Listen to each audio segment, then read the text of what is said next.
सुबह बखैर बच्चों ये वीडियो क्लास 7 का है और मजमून आपका उर्दू। और इस वीडियो में हम लोग सबक नंबर 4 पढ़ने वाले हैं। इससे पहले वाले वीडियो में हम लोग सबक नंबर 3 पढ़े थे हिजरत, और आज सबक नंबर 4 पढ़ेंगे। सबक नंबर 4 का नाम है कोहे आतिश फशा। कोहे आतिश फशा क्या है? कोहे आतिश फशा जो है ये एक ज्वालामुखी, उर्दू में कहते हैं कोहे आतिश फशा, जिसे हम लोग हिंदी से जानते हैं ज्वालामुखी पहाड़, है ना, ज्वालामुखी पर्वत। कोहे आतिश फशा को ज्वालामुखी पर्वत या आतिश फशा पहाड़ भी कहते हैं। ये सबक सैयद मसऊद हसन रज़वी की लिखी हुई एक किताब से लिया गया है। मसऊद हसन रज़वी का शुमार उर्दू के मुमताज़, यानी मुमताज़ है ना, आला दर्जे के मुमताज़ लिखने वालों में से किया जाता है। वह अरसा तक लखनऊ यूनिवर्सिटी के शोबे उर्दू के सदर रहे। उन्होंने उर्दू में बहुत सी इल्मी, अदबी और तहकीकी किताबें लिखी हैं। उन्होंने बच्चों के लिए भी कई किताबें तहरीर की हैं। ये मजमून भी उन्हीं की लिखी हुई एक किताब से लिया गया है। कोहे आतिश फशा। दुनिया में कहीं कहीं ऐसे पहाड़ भी हैं जिनकी चोटी पर एक बड़ा सा सुराख या गार होता है और उस सुराख से धुआं, शोले, संगरेजे और पिघला हुआ पत्थर बड़े जोर के साथ निकलते हैं। ऐसे पहाड़ को कोहे आतिश फशा या ज्वालामुखी पहाड़ कहते हैं। ज्वालामुखी पहाड़ जो है उसमें आग ही आग होता है ना। पहाड़ के दामन में काली काली कीचड़ का दरिया मीलों तक बहता चला जाता है। अगर कोई चीज़ उस दरिया में गिर पड़े तो फौरन जल भुनकर राख हो जाती है। ये पिघला हुआ पत्थर लावा कहलाता है। यही पिघला हुआ पत्थर क्या कहलाता है? लावा कहलाता है। और जब लावा ठंडा होकर जम जाता है तो सियाह रंग की पत्थरीली चट्टानें बन जाती है।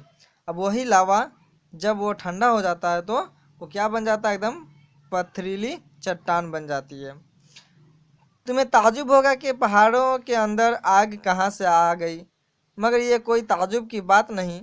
ये ठंडी ठंडी ज़मीन जिस पर हम तुम चलते फिरते सहते हैं, इसके पेट में आग ही आग होती है। देखिए, ज़मीन के अंदर दो ही चीज़ है, आग और पानी। समझे? ज़मीन के अंदर क्या है? दो ही चीज़ है ज़मीन के अंदर, और कुछ नहीं है, सिर्फ आग और पानी। यही दो चीज़ ज़मीन के अंदर है। तो कहीं आग निकलता है, आप पानी भी देखिए ज़मीन से ही निकलते हैं। आप चापाकल में देखें या आप कुआं, जैसे भी आप ये करें, तो पानी ज़मीन से ही निकलती है और आग भी ज़मीन ही। तो दो ही चीज़ ज़मीन के नीचे है, आग और पानी। अगर कोई शख्स एक बड़ा गहरा कुआं खोदता चला जाता है तो बहुत गहराई में जाकर वह ऐसी जगह पहुंच जाएगा जहां बेइंतहा आग दिख रही है और पिघले हुए पत्थर यानी लावा का एक बेथा समंदर भरा हुआ है। मतलब आप जब बहुत गहराई में पहुंच जाइएगा तो आपको ऐसा मंजर देखने को मिलेगा। ज़मीन में कहीं कहीं ऐसे गार हैं जो सैकड़ों मील गहरे चले गए हैं और ज़मीन के अंदर की आग तक पहुंच गई है।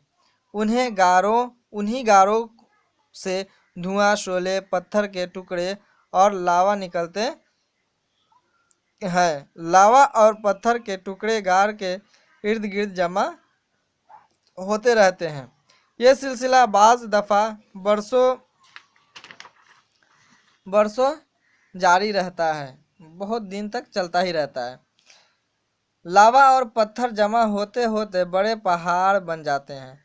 वही पहाड़ पिघला हुआ लावा जो होता है वो एक जगह जमा होते होते वो बहुत बड़ा पहाड़ बन जाते हैं।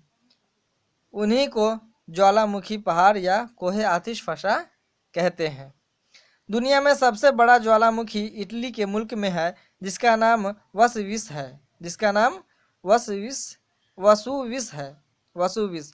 उस पहाड़ तक रेल भी गई है। बहुत से लोग उसे देखने जाया करते हैं। अगर तुम भी रेल पर सवार होकर उस पहाड़ की सैर के लिए जाओ तो देखोगे कि पहाड़ का दामन यानी उसके नीचे का हिस्सा बहुत सर्द सब्ज मतलब हरा भरा सरसब्ज, तरह तरह के दरख्त लगे होते हैं लगे हुए हैं। गल्ला भी वहाँ खूब पैदा होता है। गल्ला यानी अनाज। गल्ला यानी अनाज, वहाँ अनाज भी खूब पैदा होता है। बहुत से लोगों ने अपने मकान वहीं बना लिए हैं। बहुत सारे लोग उसी के आसपास में वो अपना मकान घर बसा लिया है। उन लोगों का दिल बड़ा मजबूत है कि ऐसे खौफनाक मकान में बेखौफ होकर खुशी खुशी रहते हैं और पहाड़ की चोटी पर जो आग बरस रही है उससे ज़रा नहीं डरते। मतलब वो लोग बहुत मजबूत होते हैं और उनको डर भी नहीं है, बेखौफ एकदम खुशी खुशी, उनको कोई खौफ नहीं है उस आतिश फसा से, समझेंगे नहीं। और वो अपने घर को वहाँ पे अपना ज़िंदगी गुजारते हैं। उसके कुछ दूर और चढ़ोगे तो आबादी ख़त्म हो जाएगी और ऊपर जाओगे तो दरख्त भी न दिखाई देंगे। सिर्फ काला काला सफाचट पहाड़ रह जाएगा। पहाड़ की चोटी के पास पहुंचकर रेल ठहर जाएगी।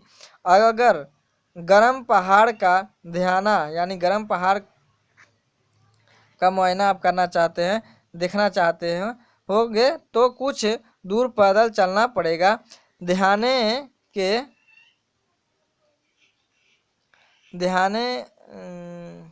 ध्याने के करीब पहुंचकर तुम देखोगे कि पहाड़ में से बेइंतहा धुआं निकल रहा है। अंगारों की तरह देखते हुए लाल लाल पत्थर भी धुएं के साथ उछल कर निकलते हुए दिखाई देंगे। अब इस पहाड़ से लावा नहीं निकलता, मगर जो लावा पहले का जमा है वह कहीं कहीं अब भी इतना गर्म है कि अगर चट्टान के शगाफ यानी दरार, चट्टान के जो दरार, शगाफ का मतलब दरार, चट्टान के शगाफ में तुम अपनी छुरी दाखिल कर दो तो छड़ी में आग लग जाएगी। यानी छड़ी जो है, चट्टान का शगाफ इतने गर्म है कि अगर उस चट्टान के अंदर शगाफ के अंदर डालेंगे तो वो छड़ी जल जाएगी, यानी उसमें आग लग जाएगी, इतनी गर्म होते हैं अभी भी। तो बच्चों, ये था ज्वालामुखी पहाड़ का एक ज्वालामुखी के बारे में इस चैप्टर में हमें जानकारी मिली। ज्वालामुखी से आग कैसे निकलते हैं, और ज़मीन के अंदर दो ही चीज़ होती है, आप याद रखें, ज़मीन के अंदर दो ही चीज़ है, एक आग और एक पानी, इसके सिवा कुछ नहीं है। तो आप ऐसे भी अगर आप कहीं सुने हो या आप न्यूज़ में कभी देखे हो समाचार कि कभी भूकंप आता है तो कहीं पानी निकल पड़ता है तो कहीं आग निकल पड़ता है। तो और दीगर चीज़, पहले के लोग बहुत सारी चीज़ें कहते थे कि ज़मीन के अंदर ये है वो है दीगर है, मतलब बहुत सारी चीज़ें बताते थे, लेकिन ऐसा कुछ नहीं है। ज़मीन के अंदर सिर्फ दो ही चीज़ है, आग और पानी, समझे। और आग जो है वो ज्वालामुखी यानी पहाड़ के तरफ से निकलता है। तो ज्वालामुखी जिसे हम बोलते हैं पहाड़ पर्वत है जो बहुत गहराई तक जाता है और उसी से आग निकलता है, तो उसे हम ज्वालामुखी को ही आतिशी पहाड़ भी कहते हैं, फशा कहते हैं, या ज्वालामुखी के नाम से भी जानते हैं। ये आपका सबक नंबर 4 मुकम्मल हुआ। शुक्रिया, सबब खैर।